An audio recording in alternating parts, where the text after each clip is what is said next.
na piraso na, sobrang mura lang. Kaya kung ako sa'yo, ipanood mo na to sa nanay mo. Hoy, kung naghahanap kayo ng panluto sa kusina, malamang, eto lang yung sinasabi ko sa inyo, bakit?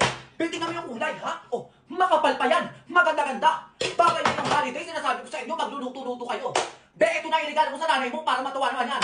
Go, hoy, design by Switzerland to sinasabi ko sa inyo, kaya hindi na kayo mangangamba. O may paganito tayo, pang prito-prito sinasabi ko sa inyo. Pag sabaw ha, XXL sinasabi ko sa inyo. Eto XL, o pagano ganyan. O, meron tayong paganito na yan, parang large lang. O, eto medium ha, naiintindihan mo? Meron tayo ditong small ha. Kung gusto nyo magpakulo lang kayo ng paganyan-ganyan, itlog. Kasi sinasabi ko sa inyo, ang ganda ng style, ayan o. Ay, color rose gold dyan, bobo kayo, ayan o. Aesthetic. Pwede to sa induction ha, pwede rin sa mga pagasul-gasul. O, naiintindihan mo? O, makakita ko sa inyo ng malapitan to, parang makita mo talaga.